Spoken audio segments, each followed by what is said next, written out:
함께 보실 하나님 말씀은 구약성경 사사기 17장입니다. 오늘 말씀 읽기 본문 사사기 17장.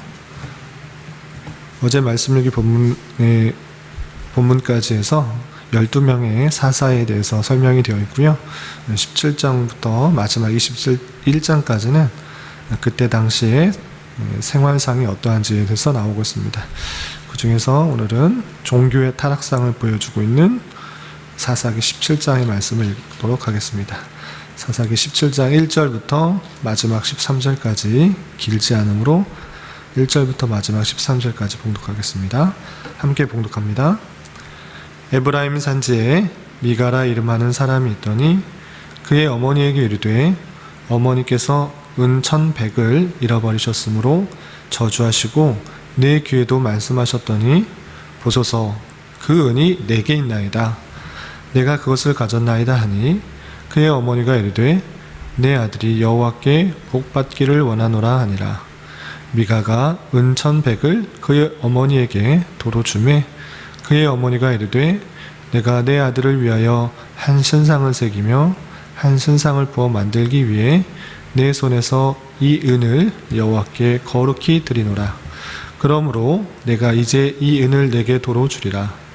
미가가 그 은을 그의 어머니에게 도로 주었으므로 어머니가 그 은 200을 가져다 은장색에게 주어 한 신상을 새기고 한 신상을 부어 만들었더니 그 신상이 미가의 집에 있더라.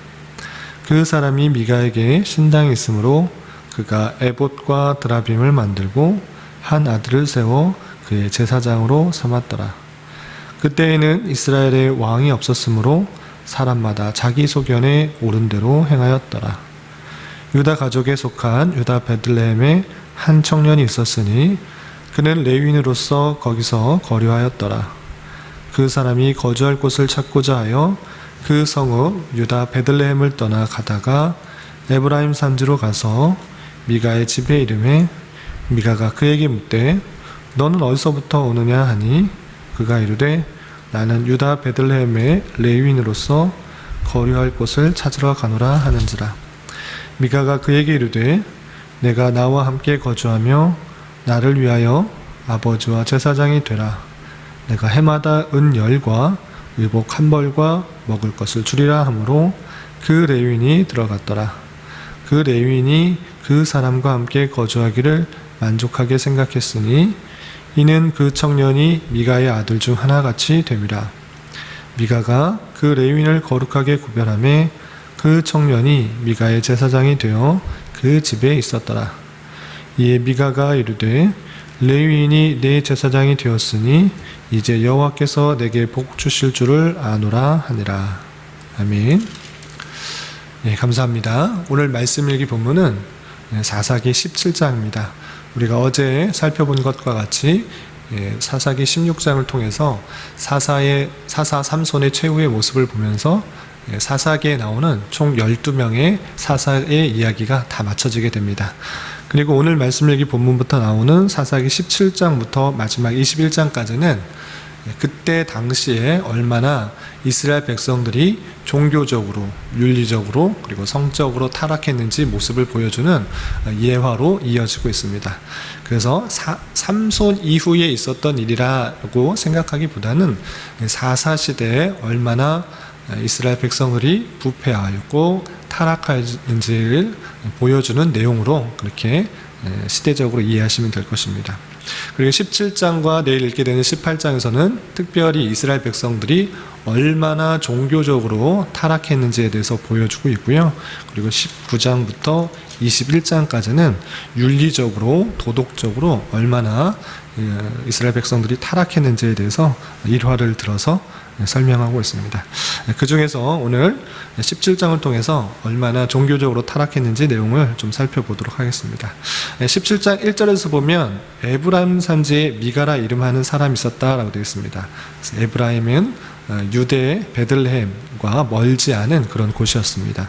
그 산지에 미가라는 한 사람이 있었는데 그 어머니가 있었습니다. 근데 그 어머니가 은 1,100을 잃어버렸다고 되어 있습니다. 여기서 은 1,100이 얼마나 큰 돈인가, 그 그것을 알아보기 위해서는 우리가 뒤쪽에서 살펴보았던 10절에서 미가의 한 제사장에게 주는 그런 돈을 살펴보면 그것이 얼마나 큰지 알 수 있습니다. 미가의 한 제사장, 레위 사람을 제사장으로 삼으면서 얼마나 주겠냐 이렇게 말했을 때는 해마다 은 10과 의복 한 벌과 먹을 것을 주리라 이렇게 되어 있습니다. 그러니까 어떤 사람을 고용할 때 연봉으로서 은 10개를 주면 그렇게 나쁘지 않은 그런 정도의 생활인 것을 알 수 있습니다. 한 사람의 1년 연봉을 은 10 정도로 생각할 때 어머니가 잃어버린 은의 양은 1100이기 때문에 어마어마하게 큰 양인 것입니다. 그래서 전 재산이라고도 할 수 있는 그런 정도의 큰 돈을 잃어버렸기 때문에 그 미가의 어머니는 그 큰 화가 난 것입니다. 그래서 그 사람 내 은을 내 전재산과 같은 은 1100을 잃어버린 가져간 그 사람을 저주한 것입니다. 그리고 그렇게 도둑질 당했다라는 사실을 자기 아들 미가에게도 알린 것입니다. 그러자 그 은 1100을 누가 가져갔는가 했을 때는 다름 아니라 자신의 아들, 그러니까 미가가 가져갔다 이렇게 이실직고를 하는 것입니다. 어머니의 그런 큰 저주와 실망을 보아서 그런지 어머니에게 이실직고하면서 그 은은 내가 가져갔습니다. 내가 그 은을 취하였습니다. 이제 어머니에게 다시 돌려드립니다. 이렇게 말하게 된 것입니다. 그러자 어머니는 이렇게 크게 저주했던 것을 돌이켜 그 저주가 자신의 아들 미가에게 가지 않도록 오히려 다시 아들에게 하나님의 복을 비는 모습을 보였습니다. 그러면서 내 아들 미가가 여호와께 복을 받기 원한다라고 말하면서 그 저주했던 모습을 바꿔서 다시 복을 비는 그런 모습을 보였습니다. 그렇게 자신의 아들이 자신의 돈 은 1100을 가져갔다가 다시 돌려준 그 사건으로 말미암아 그 어머니는 어떤 일을 벌이는가, 그 일을 너무 기뻤기 때문에 잃어버린 줄 알았던 그 돈을 다시 얻었기 때문에 그 돈을 가지고 신상을 만드는 일을 벌입니다. 신상을 만드는 것, 그것은 이스라엘 백성으로서 해서는 안 되는 일입니다. 모세의 율법에 의하여서 십계명에도 분명히 있다시피 너를 위하여서 어떤 우상을 새기지도 말고 만들지도 말라 이렇게 분명히 말씀하셨음에도 불구하고 그 내용은 전혀 기억하지 못하고 자기 생각에 옳은 대로 그냥 그 돈을 가지고 신상을 만든 것입니다. 3절에 보면 내가 내 아들을 위하여 한 신상을 새기며 한 신상을 부어 만들기 위하여 내 손에 있는 이 은을 여호와께 거룩히 드린노라 이렇게 되는 것입니다. 그러니까 돈을 찾았기 때문에 잃어버린 줄을 알았던 그 돈을 찾았다라는 그런 생각으로 기쁜 나머지 내 아들을 위하여 신상을 만들겠다라는 것입니다. 그리고 그것을 여호와께 거룩히 드린다 이렇게 된 것입니다. 하나님의 내용, 하나님께서 원하시는 말씀은 알지도 못한 채 자기가 원하는 뜻대로 자기의 생각대로 그렇게 하나님을 섬겨가는 그런 모습입니다. 그렇게 하나님께 거룩히 드리노라 라고 그 돈을 찾은 돈을 미가에게 맡기고 그 미가는 그 돈에서 은 200을 취하여서 은장색에게 주어서 한 신상을 새겨 만들게 되는 것입니다. 그래서 그 미가의 집에 신상을 세워놓고 하나님께 감사하며 하나님께 복을 빌는 그것을 통하여서 복을 받을 수 있다라는 그런 생각으로 그런 신상을 만들어내게 되는 것입니다. 그러면서 6절의 표현에 그런 일들이 왜 이렇게 일어나는가, 하나님께서 분명히 신상을 만들지 말라, 우상을 만들지 마라, 나의 형상을 어떤 것도 만들지 말고 오직 보이지 않고 어디에나 계시는 그 하나님을 온전히 섬기도록 했는데 자신의 생각대로 하나님의 복을 빌면서 자신의 아들을 위하여 신상을 만들어 놓는 이 어이없는 일들을 왜 했는가 라고 했을 때 6절에 이렇게 평가하고 있는 것입니다. 6절에 보면 그때에는 이스라엘에 왕이 없었으므로 사람마다 자기 소견에 옳은 대로 행하였더라. 왕이 없어서 하나님의 말씀을 온전히 선포하지도 못하고 다스리지도 못하기 때문에 사람들마다 자기 생각에 옳은 대로 하나님을 섬기며 옳은 대로 행하는 그런 모습이 사사시대에 만연했다라는 것들을 보여주고 있는 것입니다. 그렇게 신상을 만들었을 뿐만 아니라 그 이후에 또 어이없는 일이 계속 이어지게 되는 것입니다. 어떠한 일이 있었는가? 유다 베들레헴에 한 레위 청년이 있었습니다. 그런데 그 레위 청년이 그 곳에서 계속적으로 사는 것이 아니라 베들레헴에서, 유다 베들레헴에서 온전히 살아갈 수가 없게 되자 이쪽 저쪽 유랑하게 됩니다. 원래 레위 사람들은 곳곳에 하나님께로 받은 땅으로서의 기업이 없고 하나님만이 기업이 되어서 이곳 저곳에 다른 성읍에서 함께 살면서 그곳 성읍 사람들이 11조를 내는 것, 그리고 제사를 드리는 그런 물건을 통해서 먹고 살도록 그렇게 되어 있습니다.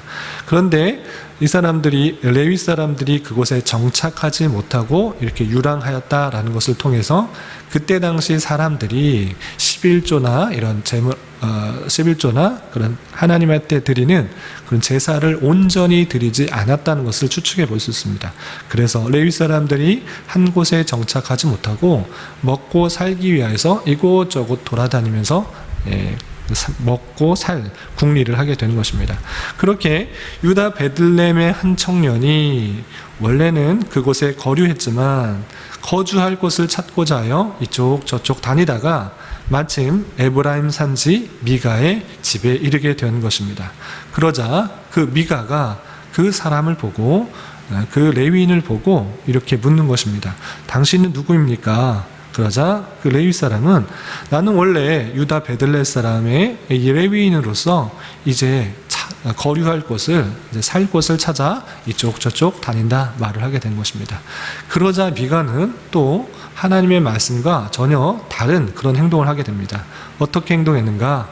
그 레위인에게, 그렇다면 나와 함께 거주하여서 나를 위하여 아버지와 제사장이 되라. 내가 해마다 은 10개와 의복 1벌과 그리고 먹을 것을 풍족하게 줄 테니 이렇게 돌아다니지 말고 나와 함께 거하라. 네 제사장이 되어주라. 이렇게 말한 것입니다. 물론 레위인 중에서 제사장이 나오게 되는 것입니다.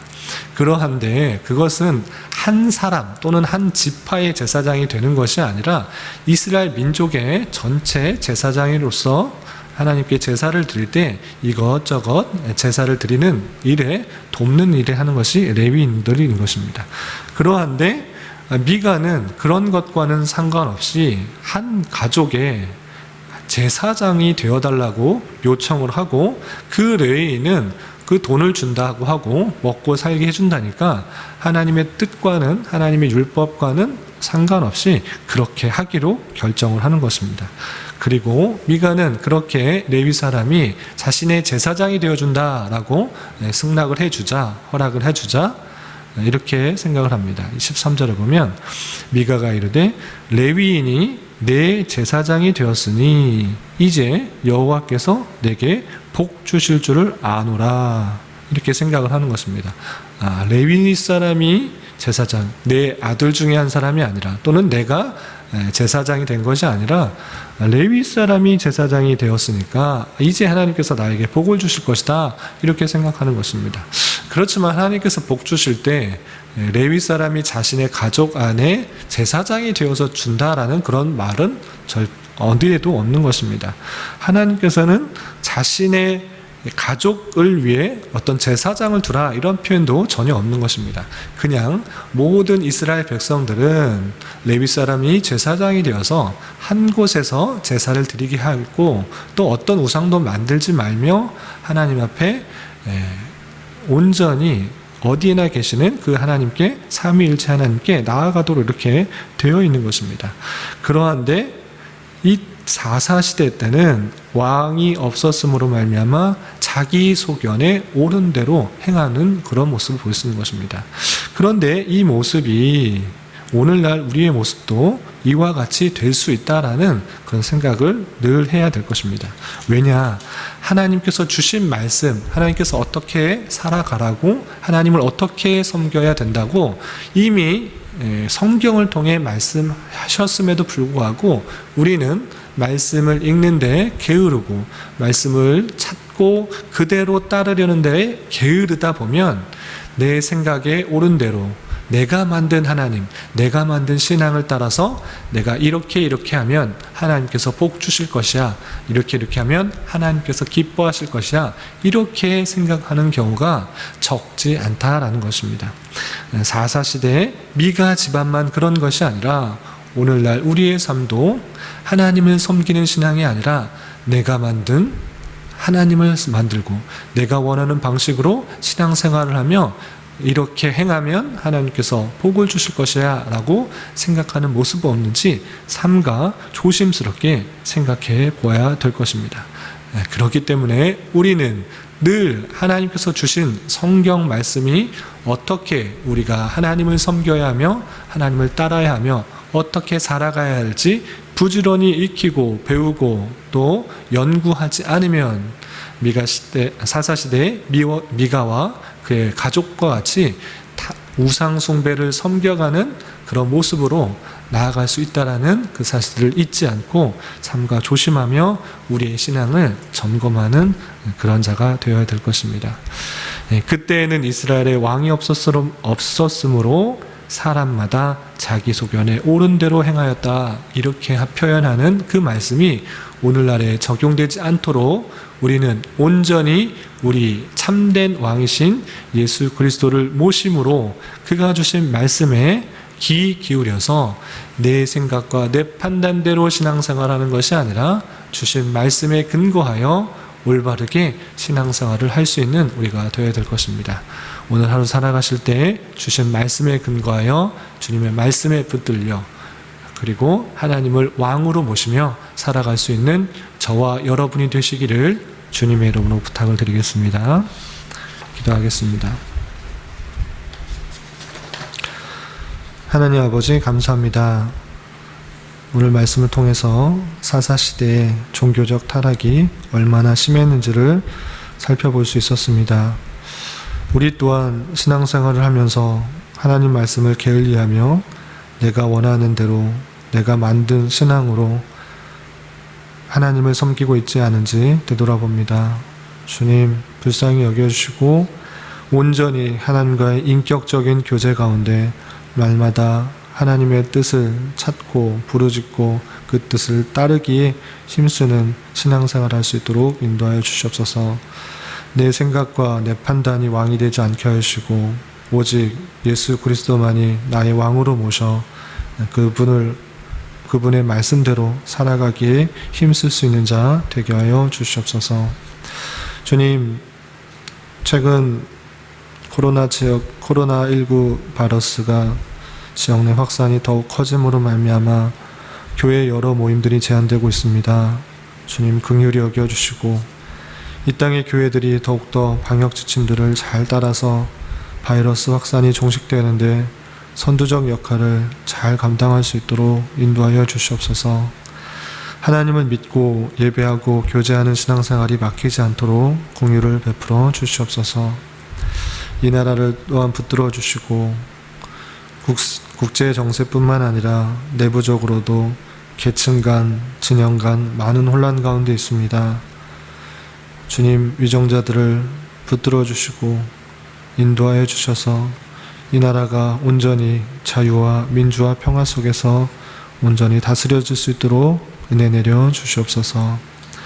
주님께서 우리 교회를 이곳에 또한 세워주셨사오니 진리의 말씀이 온전히 선포되게 하여 주시고 지치고 힘든 영혼들, 낭망하고 좌절한 영혼들에게 힘과 위로가 되어주는 교회가 되게 하여 주시옵소서. 교회 내 육체적으로, 정신적으로, 가정적으로 다니는 직장으로 말미암아 마음 아파하고 힘들어하는 지체들이 있습니다. 주님, 함께하여 주시고 위로하여 주시며 회복시켜 주시사 주님의 살아계심과 역사하심을 깊이 깨닫는 시간 되게 하여 주시옵소서. 이 시간 한 주간의 삶을 올려드리며 각자 간절히 간구하는 기도 제목 주님께서 들으시고 가장 선한 것들로 응답하여 주시옵소서. 예수님의 이름으로 기도드리옵나이다. 아멘.